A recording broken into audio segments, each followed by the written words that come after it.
kwa pumzi ya uhai, na asante kwa sababu umetupatia fursa kuja mbele zako. Jioni ya leo hatuna budi kukushukuru sana Bwana na kusema jina lako lipate kutukuzwa. Rehema zako zikazidi kutufunika na upendo wako ukazidi kuwa pamoja nasi. Utano hili lote ambalo limekuja katika kiti chako cha rehema, jioni ya leo kila mmoja aliyekuja na haja yake, Bwana ukampatie sasa na mapenzi yako. Katika siku ya leo Bwana, endelea kubariki mtumishi wako mchungaji ambaye yuko tayari tena kutupatia ujumbe wa jioni ya leo.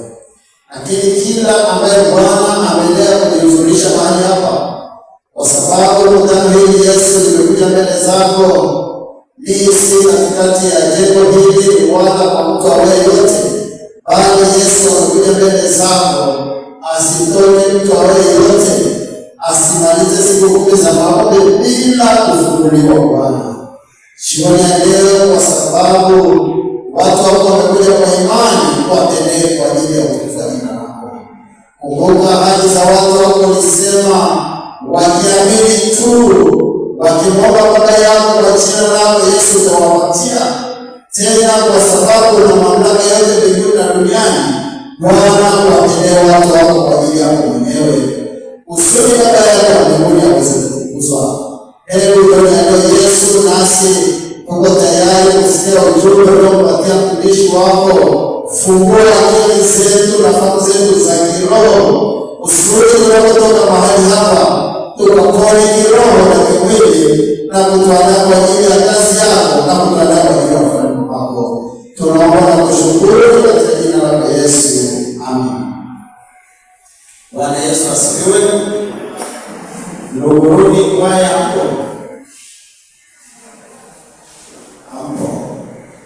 Basi mchungaji mkuu.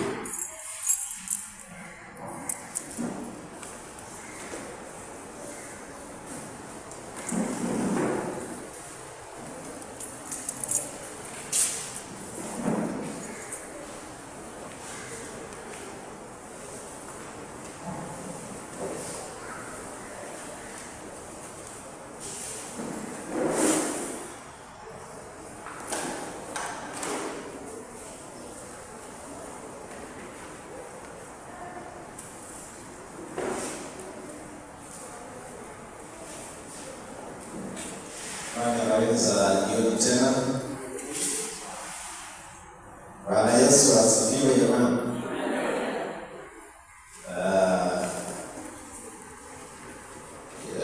Siku zinapozidi kwenda,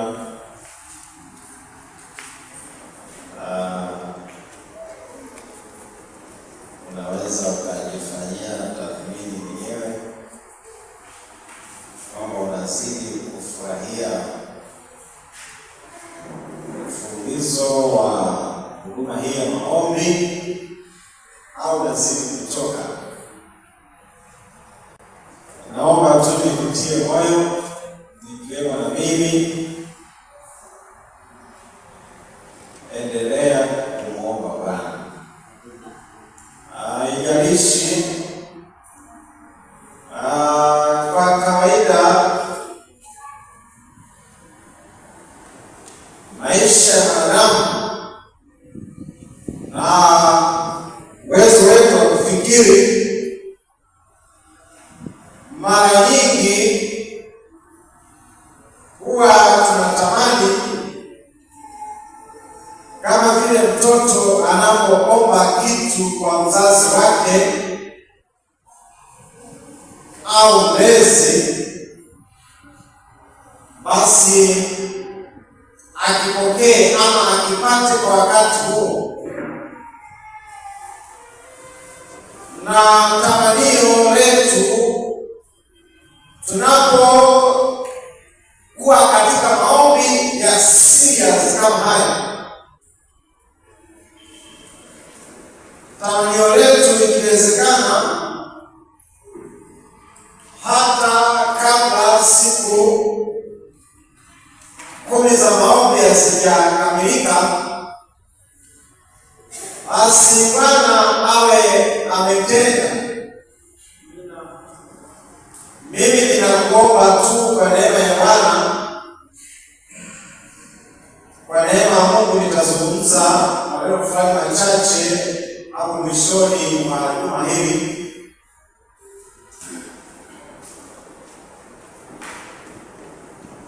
Mpaka leo siku ya 6, napenda nikuhakikishie ya kwamba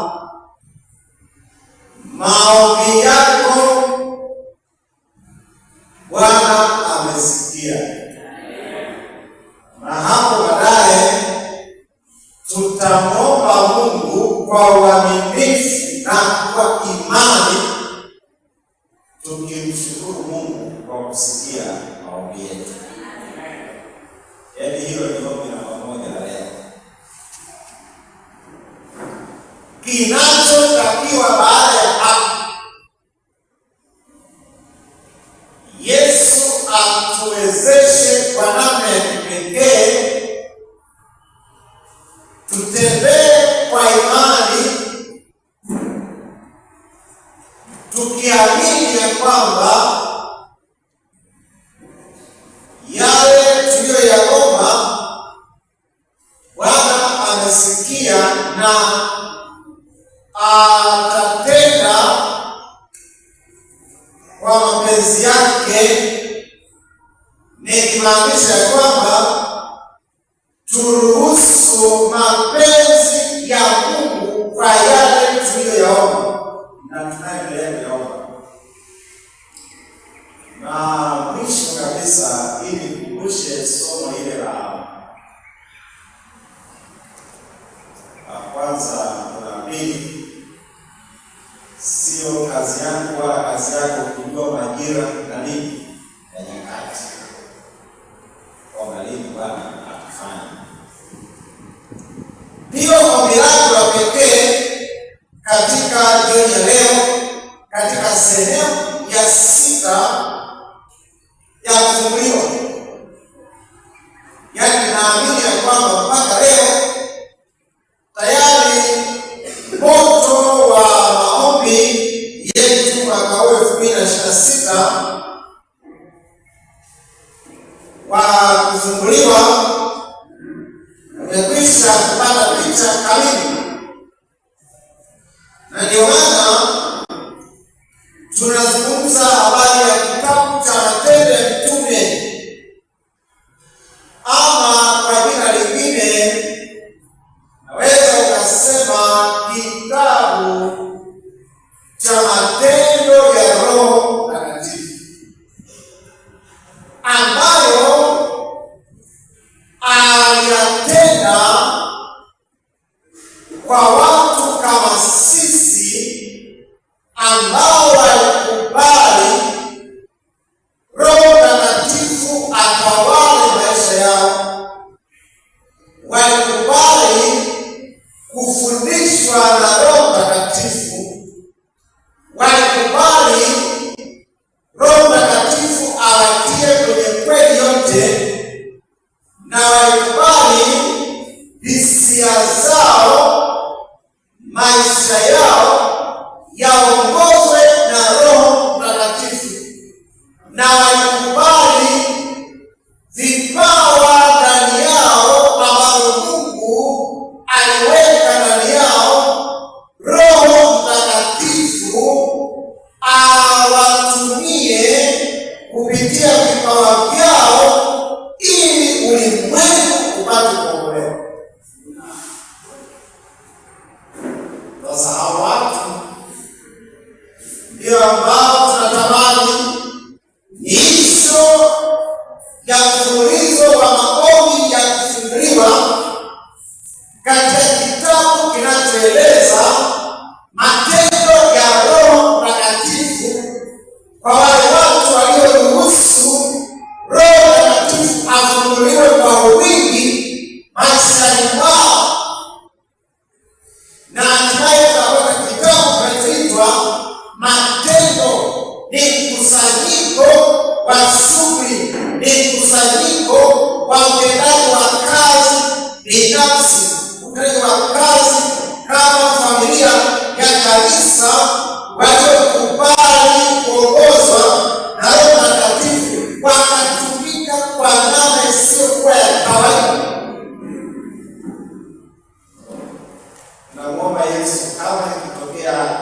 za kizazi cha leo, kanisa la Buguruni, tukapewa nafasi ya kuandika kitabu cha matendo ya kanisa, kwa sababu tumekubali kuketi miguuni kwa Yesu kwa siku 10 kuomba nguvu ya Roho Mtakatifu kufunguliwa kwa wingi, kwa mwitikio wa watoto baada ya maombi, kwa kuwashuhudia na kueleza watoto wenzao, mwitikio wa vijana katika mtindo wa maisha, kwa vijana na watu wazima wengine, na kanisa kwa ujumla linapokubali kuruhusu na kutocheza na dhambi na kuungama na kumwita Yesu ili atawale maisha yao na Roho Mtakatifu kufunguliwa kwa wingi maishani mwao. Ninatamani kama ikitokea nafasi hiyo, yale mambo yanayotendeka Buguruni, mambo yanayotendeka wakati kungali hai, tunatamani pia Buguruni tupate kitabu cha matendo ya kanisa, kwa sababu tumekubali maisha yetu, vipawa ambavyo Mungu ameweka ndani yetu vitumike kwa namna isiyo ya kawaida, hata kama tutakutana na vikwazo, kukatishwa tamaa, tutasonga mbele, kwa sababu aliye ndani yetu ana nguvu kuliko aliye nje yetu. Sasa sehemu ya 6 ya kufunguliwa bado ni mfululizo wa matokeo ya familia ya wanafunzi wa Yesu, wale waliokuwa wameketi pale orofani Yesu alipowaambia wakae pamoja, wakaitikia kukaa pamoja ili kuwa na umoja, ili kuwa na ushirikiano, ili kuondoa tofauti zao, ili kupata uelewa wa pamoja wa maandiko na unabii wa maandiko kwa habari ya Kristo. Hatimaye kwa subira na kusubiri ahadi ya Kristo kwao, baada ya kupaa kwenda mbinguni, siku ya Pentekoste ilipowadia, ambayo ni siku ya 50 baada ya Pasaka, wanafunzi wa Yesu wakapokea nguvu ya Roho Mtakatifu. Na tumeona jana ile kusanyiko ambapo Roho Mtakatifu akashuka maishani mwao na wakaanza kushuhudia na kutangaza. Kwenye Matendo 2:14 Petro akahubiri. Petro aliyemkana Yesu mara 3 tena hadharani, tena akisema ya kwamba huyo mtu mimi sijui, kumsikia. Hapa sasa, baada ya Roho Mtakatifu kushuka kwao, Petro akahubiri habari za Yesu aliyemkana.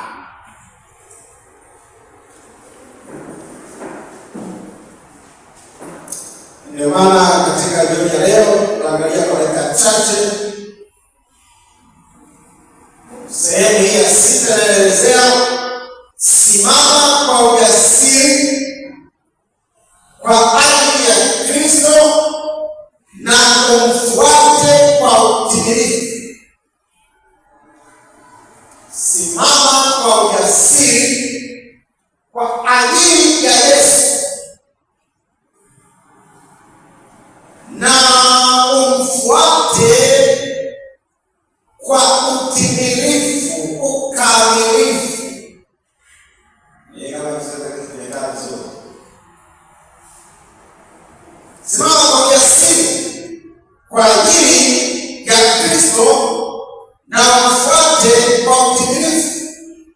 aya zimeandikwa hapo kwenye Matendo sura ya 2 aya ya 14 na Matendo kile kitabu sura ya 4 kuanzia ile aya ya kwanza mpaka ile aya ya 31.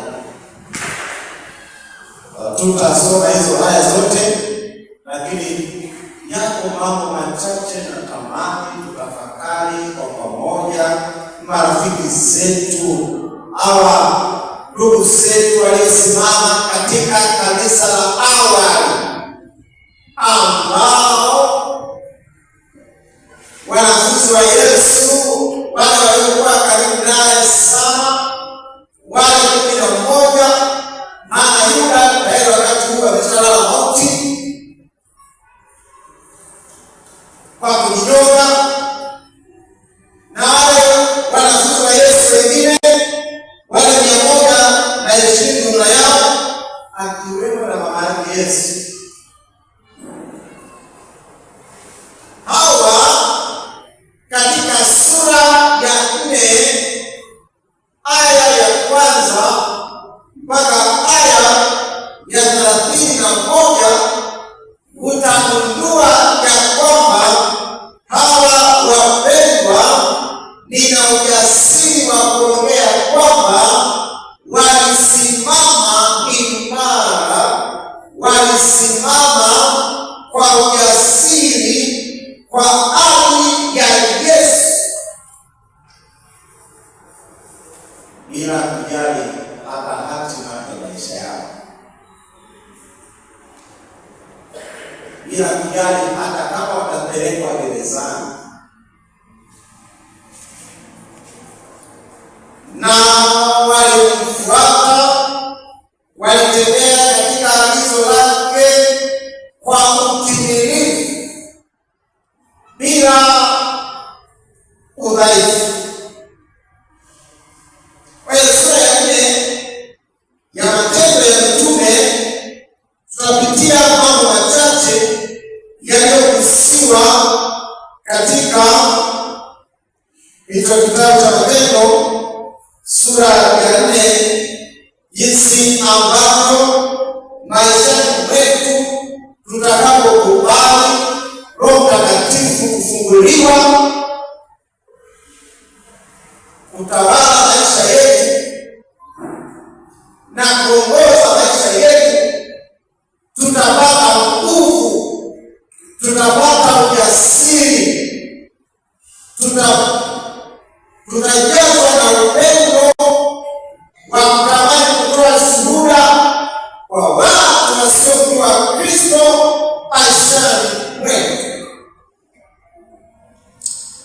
Ndio maana nilikuwa napitia jambo la kwanza ambalo naona vema kushiriki nawe jioni ya leo kwa kifupi kabisa. Kama ulikuwa hawajui hili, Roho Mtakatifu ndiye msimamizi wa utume. Roho Mtakatifu ndiye anayesimamia swala hili. Niliongea, ilikuwa siku fulani, siku ilikuwa ni Yohana sura ya 3, kama sura ya 12 aya ya 30 na kitu, anaeleza ya kwamba mtakapoenda kuzungumza na watu habari njema za Kristo, msijiulize ya kwamba mtawaambia ama mtasema nini. Yesu alisema ya kwamba Roho Mtakatifu akawapatia saa ile ile ya paswa kunena. Kama ambavyo wewe kusikia katika maandiko kwamba Roho Mtakatifu ndiye msimamizi wa ibada ya matoleo, lakini sio hiyo tu, Roho Mtakatifu anasimamia, ndiye msimamizi, ndiye kiongozi, ndiye anayewezesha Injili iwafikie watu wasiojua Yesu. Sasa shida inakuja pale mpelekwa wa habari njema anapoenda akiwa mkazo hana Roho Mtakatifu. Ninarudia,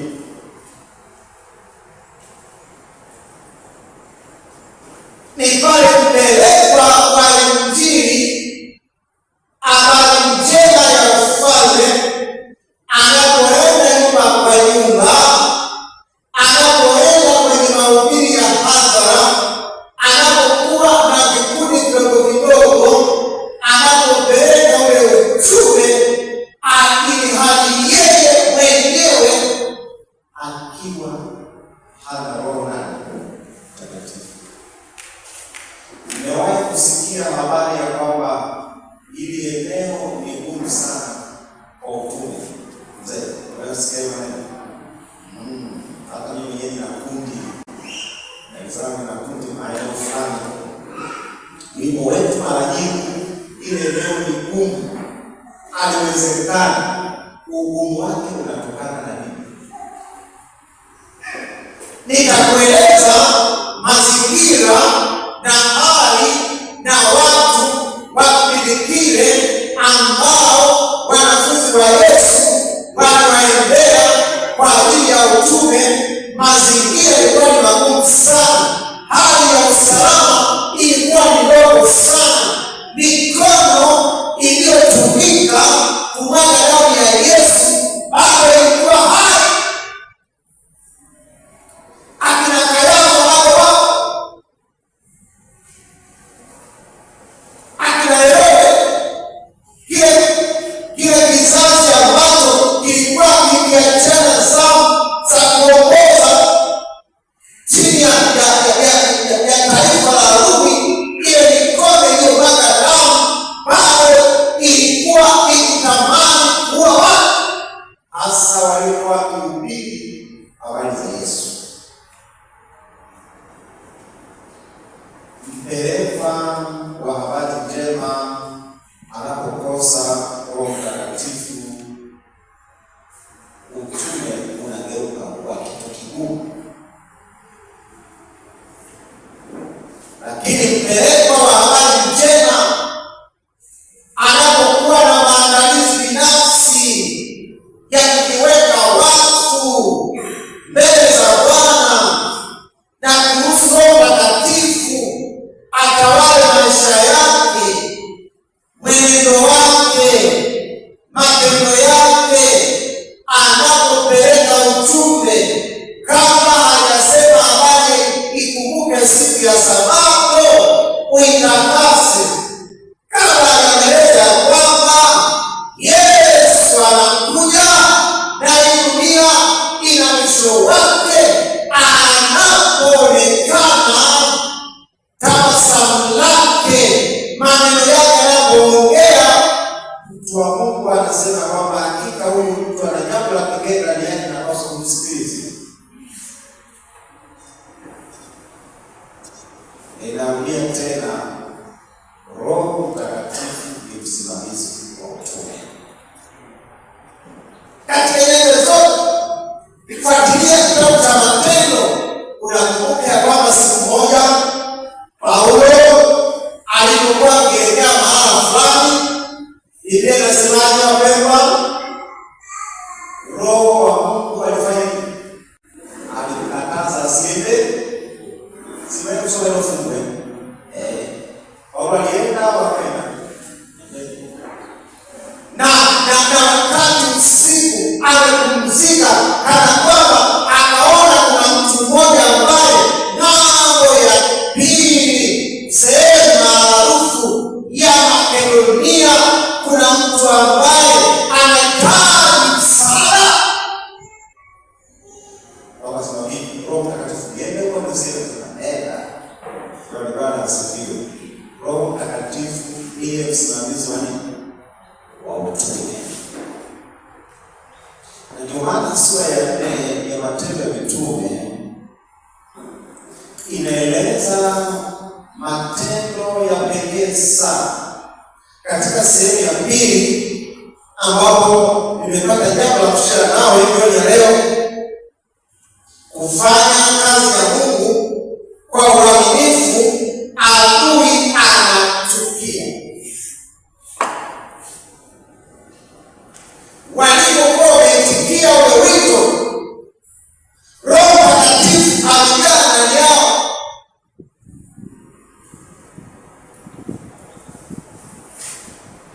ile sura ya 4 aya ya 2 mpaka ya 4, anasema wakifadhaika sana kwa sababu wanawafundisha watu na kuhubiri katika Yesu ufufuo wa wafu, wakawakamata wakawaweka gerezani hata asubuhi, kwa kuwa imekwisha kuwa jioni. Aya 4, lakini wengi katika hao waliosikia lile neno waliamini. Bwana Yesu asifiwe. Na hesabu ya watu waume bila kuhesabu wanawake ikawa kama wanaume wangapi? 5,000. Yaani injili imepigwa alafu wakaswekwa ndani, lakini pamoja na hayo huku nje wanaume kaweza kanisa wanaume wakurudi 5,000 wakaamini.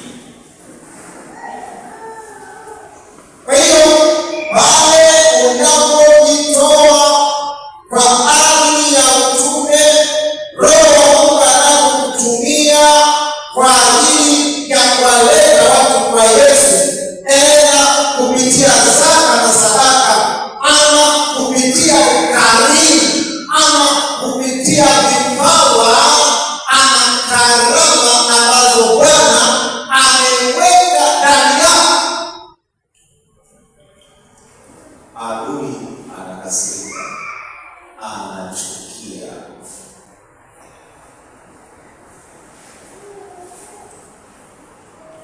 Ninaomba nikutie moyo wewe mtendakazi wa Kristo na msafiri wa kwenda mbinguni. Cha msingi tu umekubali kumpokea Yesu kwa Bwana na Mwokozi wa maisha yako. Ninakutangazia hii habari njema ya kwamba kwa sababu umemchagua Yesu na kwa sababu umekubali kutumika binafsi kwa bidii kuhakikisha kwamba vipaumbele vya ufalme vinafikiwa na vinatekelezwa kwa namna yoyote ile, tafsiri na ingali ungali hai, amini ya kwamba adui hafurahii. Na kama adui hafurahii, atakutafuta. Na katika kutafuta utapitia katika vipindi tofauti, kama hawa wapendwa akiwemo na Petro walipokuwa wakizungumza habari za Yesu, wakizungumza habari ya wafu kufufuliwa, wakizungumza habari ya Yesu ya kwamba iko saa atarejea tena kuwachukua walio wake waaminifu, na hata kuponya watu walioshirikana na maradhi, walikamatwa na kuswekwa gerezani. Yako magereza yana tofauti utapitia. Ninaomba nikutie moyo, iwe ni gereza la uchumi kutikisika, iwe ni gereza la ndoa, iwe ni gereza la malezi ya watoto, iwe ni gereza ambalo na wakati fulani mpaka unamuuliza Bwana, mbona ninapozidi kukutumikia, ninapozidi kuifanya kazi yako, unapotumia vipawa ambavyo Bwana ameweka ndani yako, na kutumia karama, kama ni kuhubiri, kama ni kufundisha, kama ni kuimba, kama ni ukarimu, kama ni ushuhuda na kadhalika, wakati fulani unapitia vipindi vigumu, nikutie moyo kwa namna ya kipekee, usikate tamaa. Adui aliyesababisha hayo anataka akwamishe utume wa Kristo. Wewe usikate tamaa, Bwana atakutoa katika hilo gereza. By the way, ni rahisi kuongea, lakini saa ikifika kuna kipindi unahisi kama uko peke yako.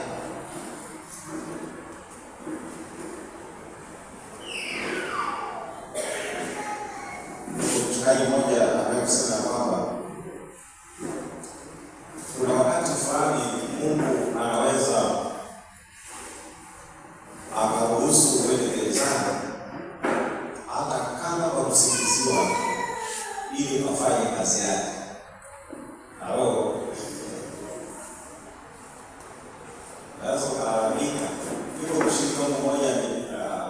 kupatia ushuhuda wa mwaka jana mzito sana kama mchungaji, kukaa kwangu mimi mahabusu ndani ya miaka hii miwili.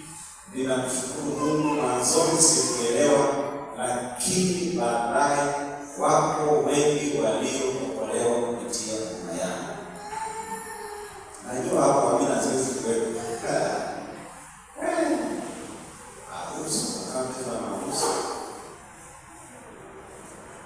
Kwa hiyo wanafunzi wa Yesu waliposimama wakijawa na Roho Mtakatifu, wakanena habari njema, wakanena maneno ya matumaini katika mikutano, katika maeneo. Lakini hapa bado wakiwa pale Yerusalemu, watu wanakusanyika pale, wakaenda watu makuhani, wakaenda na maakida wa hekalu na Masadukayo, wakakusanyika pale wakisikia watu wasio na elimu, watu wa kawaida wakinena maneno ya ajabu yenye kugusa, kwa sababu aliyekuwa ndani yao ndiye mnao wa nchi. Sasa kauli hii ni kama angalizo kwa kanisa la mtu mmoja mmoja.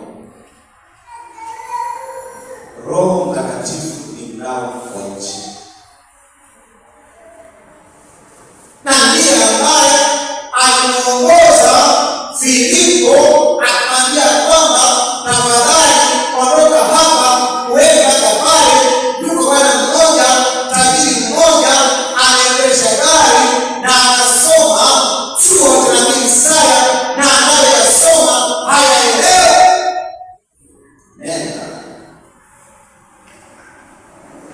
Nenda kama kwenye gari, naona unasoma lakini bana nipate nani ya kufunulia maneno haya. Akamweleza. Baada ya kueleza, akaitikia ile tajiri, maji, tazama maji ni haya, ni kitu gani kinachoweza kunizuia nisibatizwe? Mtumishi wa Mungu akamwambia kwamba ukiamini tu kwamba Yesu Kristo ni mwana wa Mungu, unafanya nini? Utabatizwa. Akasema ndio, nafanya nini? Naamini. Yaani hapo Roho Mtakatifu ndiye anayeshughulika na utume. Wakateremka watu wawili kwenye Matendo sura ya 8 na kuendelea. Wakateremka watu wawili majini, akambatiza. Mara baada ya kumbatiza, tunasema kwamba Roho Mtakatifu akamnyakua na Filipo. Tajiri washa kutoka na gari yake akiwa na furaha. Nani kao aliyesimamia zoezi hilo? Ni Roho Mtakatifu. Bali kanisa lisipojihusisha na utume, pale familia isipojihusisha na utume, pale muumini anaposhindwa kujihusisha na injili ya kuwaleta watu kwa Yesu, inamaanisha kwamba mimi maishani mwangu sina hiyo nguvu ya Roho Mtakatifu. Na sio kwamba sina tu,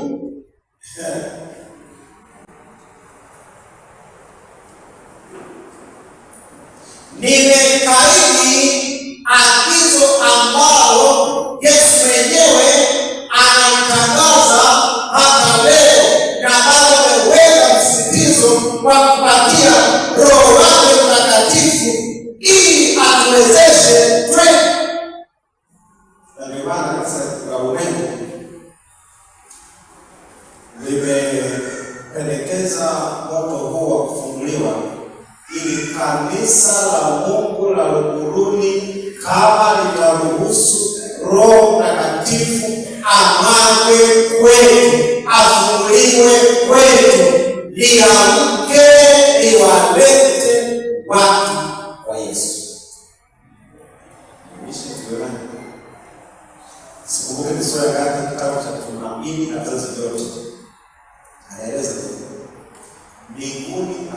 shule ya furaha.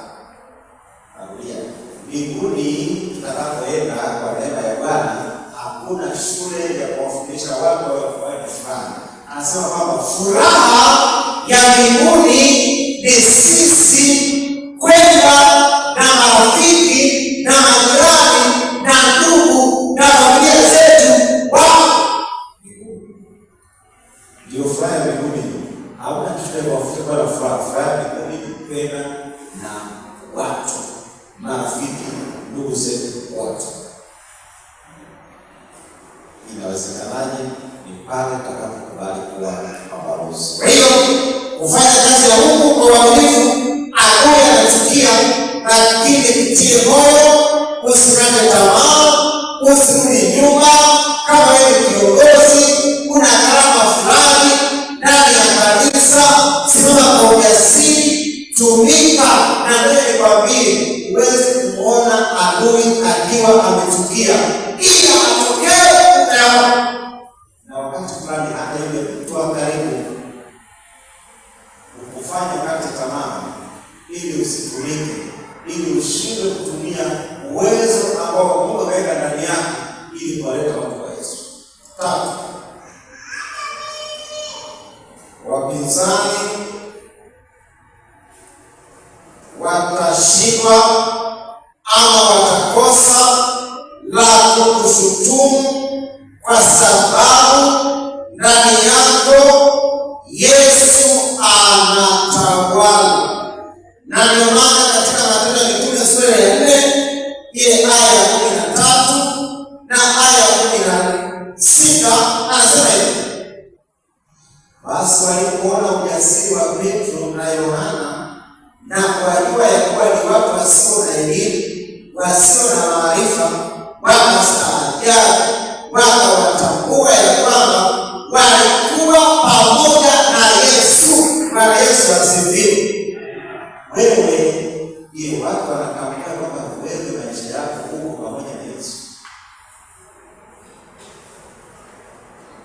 Kama wale waganga wawili ambao walikuwa wameshimika wale mtaa, na nisikwambia kwamba baada ya ile huduma nilikaa mwaka mzima, zile sura sikuziona, walihama ile kata, sikuwaona tena. Maana walishindwa kukaa pale. Maana Yesu alitua kwenda kuwafifisha matunguni. Kazi ya Mungu. Wanasema nimekutoka nyinyi watu wa Mungu, unatangaza habari za neno la Mungu, na nimegundua ya kwamba ndani yenu hamjachanganya kitu chochote, mnamtumikia Mungu peke yake. Sibasi ufikia hatua kama hiyo, jinsi unavyoishi na jirani, unavyoishi na familia yako, unavyoishi na ndugu zako kule kijijini, unavyoishi na wanajamii, unavyoishi na wafanyakazi wako, wanasema ya kwamba hakika hata kama wasipokuambia wako wao kwa wao, wanasema hakika huyu mtu ndani yake ana Yesu. Hivi na habari ya kwamba kuna wakati wachawi wanafanya kikao kwa ajili yako. Halo? Yes. Kwa hiyo nafikiri hawa sasa ndio unaelewa. Wachawi na waidiwa. Si maana kusema kwamba wao. Kuna wakati adui anaenda kwa mganga akitaja jina lako, ikiwezekana pia wewe amesoa hata umewa. Ili afanye jambo lakini mganga akishaenda kupige kwenye sahani au kile chungu, anakutana na Yesu mwenyewe, sio wewe. Wewe umelala na mdomo kwa wazi, hata maombi yaani hakuna shida yoyote. Hamna shida. Ukiamka umechelewa, ni kuondoka kama vile ndege ikiota. Akiamka baada ya ndege ya saa 1 anaanza kumshangilia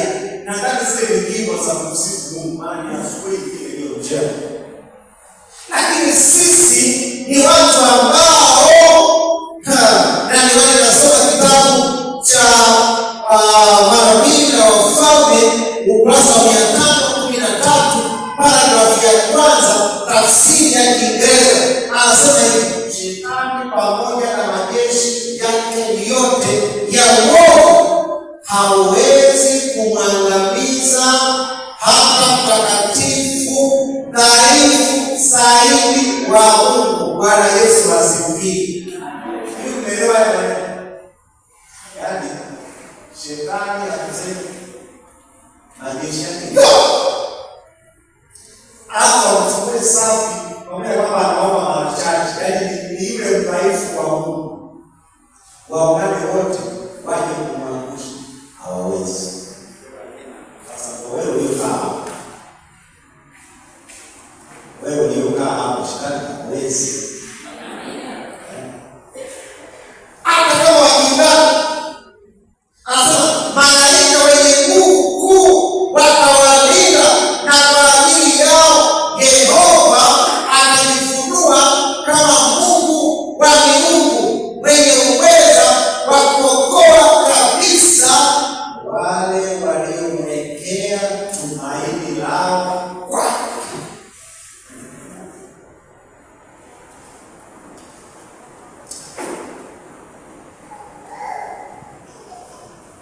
Wapinzani watashindwa, watakosa kushutumu. Na aya 17 wakisema, tuangalieni watu hawa, maana ni dhahiri kwa watu wote wakao Yerusalemu ya kwamba ishara mashuhuri imefanywa nao, wala hatuwezi kuikana.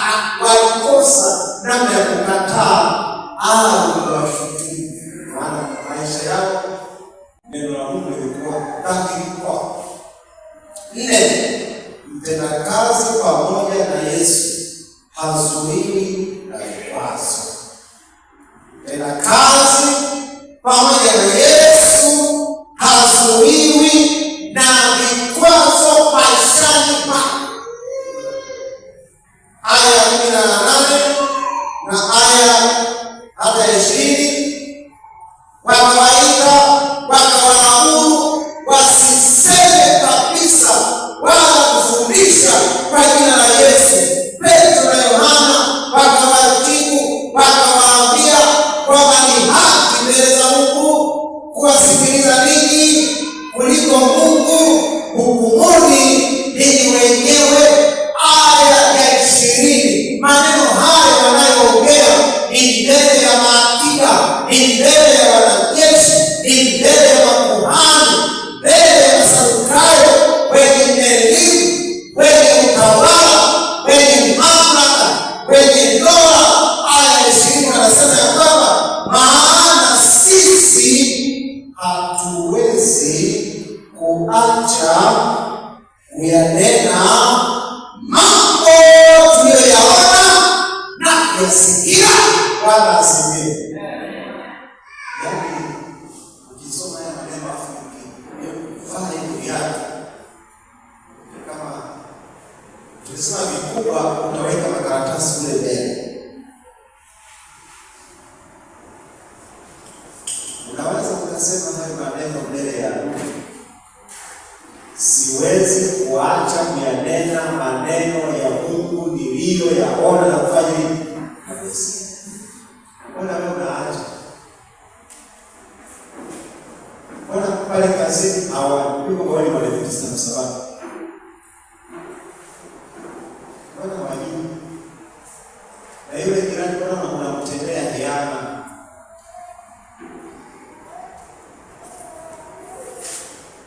Rafiki yangu mmoja alikuwa anamwambia naye jana, sema leo yupo Fred, mbona kikoba barikiwa. Alikuwa anasimulia habari za anapokuwa katika majukumu yake akiongea na watu habari za Yesu.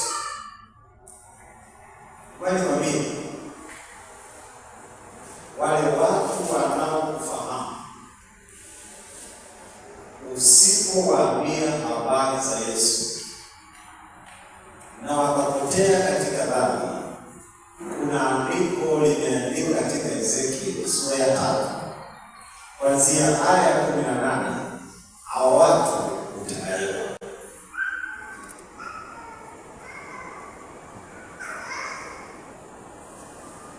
Ninakuelezea jioni ya leo mambo uliyoyaona na kuyasikia ya Yesu, usiache kuyanena. Yanene kwa ujasiri mahali popote Roho Mtakatifu atakuongoza na kushikilia. Mwisho, maombi yanashinda vikwazo. Narudia tena, maombi yanashinda vikwazo. Aya 24 na aya 31 sura ya Matendo anasema